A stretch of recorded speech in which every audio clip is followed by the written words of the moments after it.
Good morning. உங்களை எல்லாரும் இந்த வீடியோ மூலமா பார்க்கறதுல ரொம்ப சந்தோஷம். இதனாலும் கூட ஒரு வேத வசனத்தை நாம் தியானிக்க போகிறோம். பிரசங்கி 4 அதிகாரம் 9 வசனம். 2 are better than 1. ஒண்டியா இருப்பதை விட இருவரா இருப்பது நல்லதுன்னு சொல்லியிருக்கு.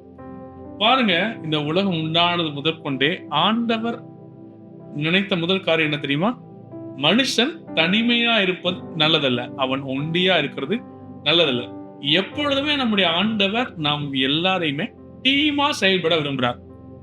அது திருமண காரியங்களா இருக்கலாம், மற்ற வேலையின் காரியமா இருக்கலாம், மற்ற எல்லா காரியங்களிலும் டீமா செயல்பட விரும்புகிறார். ஆதாம உண்டாக்கும் போது நினைச்சாரு, ஆதாம் ஒண்டியா இருக்கிறது, தனியா இருக்கிறது நல்லதில்ல, ஹீ நீட் அ டீம். அதுக்காக ஏவாளை உண்டாக்குனார். இந்த நாள் நம்ம பாருங்களேன், நம்ம எல்லாருமே நிறைய விஷயங்களை தனியாவே செய்ய முயற்சி செய்வோம். நானே செஞ்சுக்குவேன், நானே பண்ணிக்குவேன், நானே பார்த்துக்குவேன், நம்ம வேற சவால் வேட வருவோம், நான் ஒரு ஆள் போதும் எல்லாத்தையும் சமாளிச்சிருவேன். ஆனா நம்முடைய ஆண்டவர் அதை விரும்புறது இல்லை. ஒரு ஆளா தனியா யாரையும் எதையும் செய்யறத நம்ம ஆண்டவர் விரும்புறது இல்லை. டீமா செயல்பட விரும்புறாரு எப்பொழுதுமே நம்ம ஆண்டவர். Because God is a team. அப்படிதானா? God the Father, God the Son, God the Spirit, பிதா, குமாரன், பரிசுத்த ஆவி. God is a team. டீமா செயல்படுறாங்க. நமக்கு ஒரு பெரிய உதாரணத்தை ஆண்டவர் கொடுக்குறாருன்னு பார்க்கிறோம். நம்ம தனியா இருக்கக்கூடாது. நீங்களும் வீட்டுல வேலை செய்யும் பொழுது, ஏதோ ஒரு காரியத்தில் ஈடுபடும் பொழுது, உங்களோடு கூட உங்களுடைய எண்ணங்களுக்கு, உங்களுடைய வேலைகளுக்கு ஒத்து போகிற நபரோடு நீங்க டீமா செயல்படுறது ரொம்ப அதிசயம். நீங்க எதுல வேணா இன்வால்வ் ஆயிருக்கலாம், வேலையில இன்வால்வ் ஆயிருக்கலாம், மினிஸ்ட்ரியில இன்வால்வ் ஆயிருக்கலாம், குடும்ப காரியங்கள் இன்வால்வ் இருக்கலாம். அப்படி இருக்கும் பொழுது நீங்க டீமா செயல்பட வேண்டியது ரொம்ப ரொம்ப முக்கியமா இருக்கிறது நம்ம பார்க்கிறோம். பைபிள்ல பாருங்க, எல்லா நபர்களுமே டீமா தான் செயல்பட்டுருக்காரு. ஜீசஸ் டீம், இயேசு கிறிஸ்துக்கு ஒரு டீம் இருந்துச்சு, 12 பேர். ஏன் இயேசு கிறிஸ்துவால முடியாதா? அவரால் தனியா செய்ய முடியாதா? வருது உலகத்தையே உண்டாக்கின ஆண்டவர், உலகத்தை உண்டாக்கும் பொழுது கூடவே தான் பார்க்கிறோம். அவரால் செய்ய முடியாது எதுவுமே இல்லைன்னு பார்க்கிறோம். ஏன் 12 பேர் வச்சிருந்தாரு? பிகாஸ் நமக்கு ஒரு முன் உதாரணத்தை ஆண்டவர் வைக்கிறார்.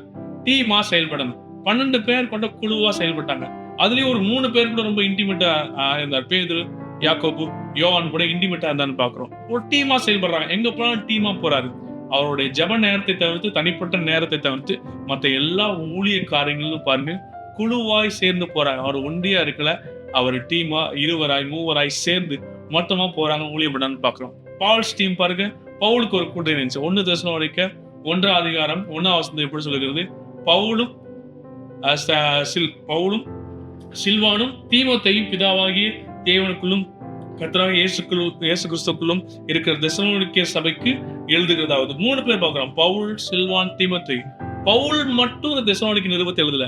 பவுல், சில்வான், தீமோத்தேயு 3 பேர் சேர்ந்து நிருபத்தை எழுதுறாங்க, சேர்ந்து ஊழியம் பண்றாங்க. அப்பதான் அது அநேகருக்கு பிரயோஜனமா இருக்குன்னு பார்க்கணும். இந்த நாட்கள் நீங்களும் தனியா எதையும் பண்ண விரும்பாதீங்க, சேர்ந்து செய்ய முயற்சி செய்யுங்க. தனியா செய்யும் பொழுது 2 விஷயங்கள் உருவாகுது. 1, சோர்வு வருது. நானே செய்யறேன், நானே எல்லாத்தையும் பண்றேன், எனக்கு உதவி பண்ண யாருமே இல்லை. ஃபர்ஸ்ட் ஆரம்பத்துல ரொம்ப ஜாலியா இருக்கும் தனியா பண்றப்ப, எல்லாம் பண்ணிடலாம், எந்த காரியங்களும் தனியா பண்ண. ஆனா போக போக நாள் ஆக ஆக தனிமையா இருந்து நம்மளே ஒரு விஷயத்தை செய்யறது நமக்கு சலிப்பை கொண்டு வரும், சோர்வை கொண்டு வரும். ஏன்டா இதை செய்யறோம் அப்படின்னு. 2வது விஷயம், தனியா நாமளே இருந்து சில காரியங்களை செய்யும்போது ஏற்படுற 2வது விஷயம் என்ன தெரியுமா? பெருமை உண்டாயிரும். நான் தானே இதை பண்ணேன், நானே பண்ணிடல, வேற யாரோட உதவியும் தேவையில்லைல்ல அப்படி. நான் அடிக்கடி சொல்றது உண்டு, தாழ்மைன்னா என்ன?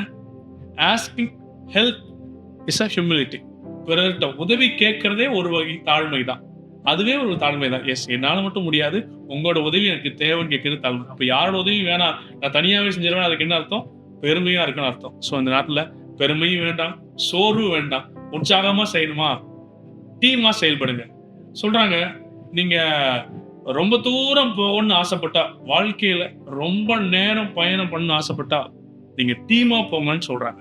டீமா போகும்பொழுதுதான் நம்ம அநேக தூரம் போக முடியுது, அநேக பெரிய காரியங்களை செய்ய முடியுது.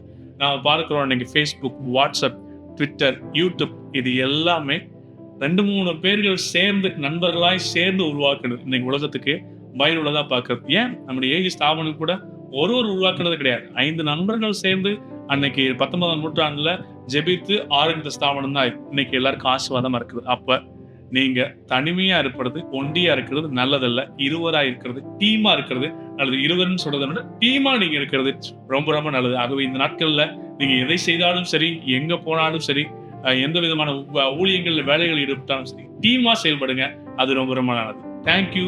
God bless you. Have a great day.